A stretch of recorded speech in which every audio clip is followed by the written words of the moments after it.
नमस्कार दोस्तों, स्वागत है आपका आज के मुख्य समाचारों में। जी हाँ दोस्तों, आपको यहाँ पर देखने को मिलेंगी सुबह से लेकर शाम तक की तमाम बड़ी खबरें, मुख्य समाचार, ब्रेकिंग न्यूज अपडेट्स के रूप में। तो दोस्तों, आप सभी लोगों से रिक्वेस्ट है इस वीडियो को ज्यादा से ज्यादा लाइक और शेयर करें। तो चलिए दोस्तों, जान लेते हैं आज की पहली बड़ी खबर। महाराष्ट्र में होगा कैबिनेट विस्तार, देवेंद्र फडणवीस से मिले अजित पवार, उद्धव खेवे का शिंदे गुट पर तंज। जी हाँ दोस्तों, महाराष्ट्र में कैबिनेट विस्तार और नए मंत्रियों को विभाग आवंटन करने के मुद्दे को लेकर सियासत तेज हो गई है। इसी बीच शिवसेना ने गुरुवार को कहा कि राज्य मंत्रिमंडल का विस्तार और विभागों का बंटवारा 14 जुलाई को होने की संभावना है। हालांकि शिवसेना ने शिंदे गुट पर तंज कसते हुए दावा किया कि इस बात की आशंका कम है कि एकनाथ शिंदे के नेतृत्व वाले खेमे के विधायकों को कैबिनेट विस्तार में जगह दी जाएगी। राष्ट्रवादी कांग्रेस पार्टी एनसीपी के वरिष्ठ नेता अजित पवार और उनकी पार्टी के 8 अन्य विधायकों ने बगावत करते हुए 2 जुलाई को महाराष्ट्र सरकार में मंत्री पद की शपथ ली। उनके इस कदम के बाद शरद पवार के नेतृत्व वाले संगठन में विभाजन हो गया, जिसके बाद शिवसेना बीजेपी गठबंधन सरकार में एनसीपी के विधायकों के शामिल होने से विभागों के आवंटन को लेकर खींचतान शुरू हो गई है। शिवसेना के प्रवक्ता संजय शिरसाट ने गुरुवार को कहा कि मंत्रिमंडल का विस्तार और विभागों का आवंटन शुक्रवार को होने की 99% संभावना है, जबकि उनकी पार्टी के सहयोगी और मंत्री उदय सामंत ने कहा कि यह उचित समय पर किया जाएगा। इसके बाद दोस्तों, अगली बड़ी खबर। चंद्रयान 3 की लॉन्चिंग के लिए काउंटडाउन शुरू। बाहुबली रॉकेट दोपहर 2:35 पर भेजा जाएगा। इसरो वैज्ञानिकों ने मॉडल लेकर त्रिपुति में पूजा की।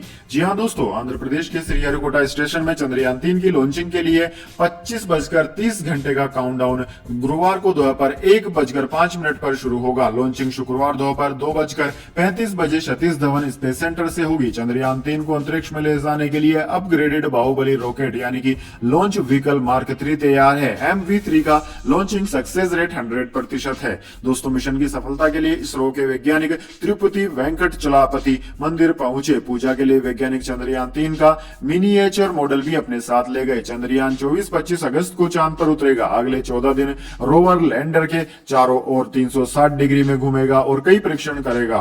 रोवर के चलने से पहिए के जो निशान चंद्रमा की सतह पर बनेंगे, उनकी तस्वीर भी लैंडर भेजेगा। दोस्तों, भारत चंद्रमा पर राष्ट्रीय ध्वज पहुंचाने वाला चौथा देश बनेगा ही। चांद के दक्षिणी ध्रुव के करीब पहुंचने वाला पहला देश भी बनेगा। यह वही इलाका है जहां चंद्रयान 1 के दौरान मून इंपैक्ट प्रोब छोड़ा था और इसरो ने पानी होने का पता लगाया था। यही चंद्रयान 2 की क्रैश लैंडिंग भी हुई थी। इसके बाद दोस्तों, अगली बड़ी खबर। पटना में भाजपा कार्यकर्ताओं पर पुलिस का लाठीचार्ज, एक नेता की मौत, वाइस सिक्योरिटी की मौजूदगी में बीजेपी सांसद को भी पीटा। जी हां दोस्तों, सरकार के खिलाफ बिहार विधानसभा मार्च कर रहे बीजेपी नेताओं और कार्यकर्ताओं पर पुलिस ने लाठीचार्ज कर दिया।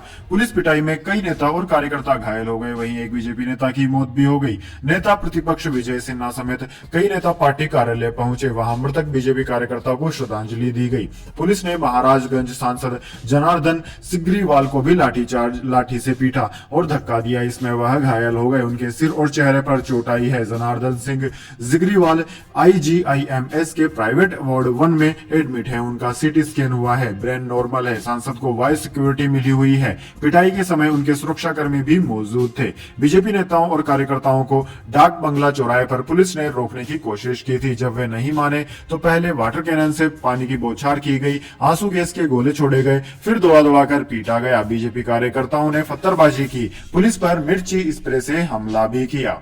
इसके बाद दोस्तों, अगली बड़ी खबर। सीमा को पाकिस्तान भेजो वरना 26/11 जैसा हमला होगा। मुंबई पुलिस को कॉल आया, आतंकी संगठन भी दे चुका है धमकी। जी हां दोस्तों, मुंबई पुलिस को बुधवार को 26/11 जैसा आतंकी हमला करने की धमकी दी गई है। कंट्रोल रूम में फोन करके एक व्यक्ति ने कहा कि अगर सीमा हैदर वापस नहीं आई तो भारत बर्बाद हो जाएगा। 26/11 जैसा हमला दोबारा होगा। इंटेलिजेंस एजेंसियां मामले की जांच कर रही है। इससे पहले 11 जुलाई को बलूचिस्तान से आतंकी संगठन ने एक वीडियो जारी करके भारत को धमकी दी थी। एक हथियारबंद आतंकी सीमा हैदर को पाकिस्तान वापस भेजने की बात कर रहा था। आतंकी धमकी देता है कि अगर सीमा और उसके 4 बच्चों को पाकिस्तान को नहीं सौंपा गया तो इसका इंतजाम पाकिस्तान में मौजूद हिंदुओं और दूसरे गैर मुस्लिमों को भुगतना होगा। इधर सीमा का दावा है कि PUBG गेम के जरिए उसका संपर्क नोएडा में रहने वाले सचिन से हुआ। दोनों में प्यार हुआ। इसके बाद सीमा 4 बच्चों को लेकर नेपाल पहुंची। वहां से बस के जरिए भारत आई और नोएडा में सचिन से शादी के बाद वहां 50 दिन से रह रही है। आज राज खुला तो सीमा और सचिन को गिरफ्तार कर लिया गया था। फिलहाल दोनों जमानत पर बाहर हैं। इसके बाद दोस्तों, अगली बड़ी खबर। दिल्ली में उत्तराखंड पर कांग्रेस का महामंथन, इन मुद्दों पर हुई चर्चा। जी हां दोस्तों, लोकसभा चुनाव की तैयारियों को लेकर गुरुवार को कांग्रेस आलाकमान के साथ उत्तराखंड कांग्रेस नेताओं की बैठक हुई।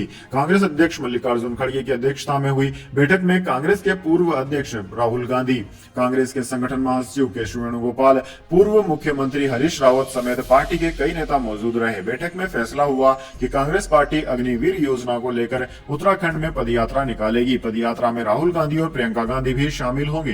कांग्रेस के राष्ट्रीय अध्यक्ष मल्लिकार्जुन खड़गे ने बैठक की तस्वीरें ट्वीट करते हुए कहा कि देवभूमि उत्तराखंड राज्य आज नई ऊंचाई चुनौतियों से जूझ रहा है। राज्य में हमारे नेता व कार्यकर्ता एक प्रबल विपक्षी भूमिका निभाकर बीजेपी सरकार की जन विरोधी नीतियों को उजागर कर रहे हैं। हमारा प्रयास है कि उत्तराखंड में सब लोग मिलजुल कर रहें और राज्य को प्रगति की ओर ले जाएं।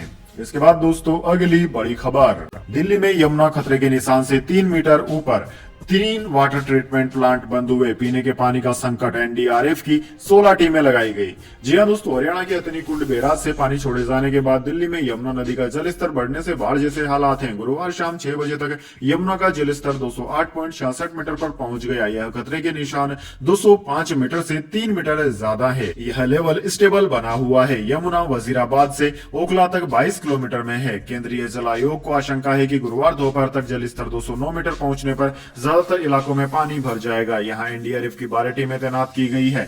2700 राहत शिविर लगाए गए हैं। कई इलाके पानी में डूब चुके हैं। 5 से 6 फीट तक पानी भर गया है। यमुना नदी के किनारे बसे निचले इलाकों से 16,000 से ज्यादा लोगों को निकालकर सुरक्षित स्थानों पर पहुंचाया गया है। दिल्ली सरकार ने एडवाइजरी में कहा कि बाहरी राज्यों के लोग दिल्ली में प्रवेश न करें। लोगों की मदद के लिए एनडीआरएफ की 16 टीमें लगाई गई है। Singhu border, Badarpur border, Loni border और चिल्ला बॉर्डर सील कर दिए गए हैं। भारी मालवाहक वाहनों के प्रवेश पर प्रतिबंध लगा दिया गया है। छोटे वाहनों की एंट्री जारी रहेगी। दिल्ली सरकार ने रविवार तक सभी स्कूलों और कॉलेज बंद रखने के आदेश दिए हैं।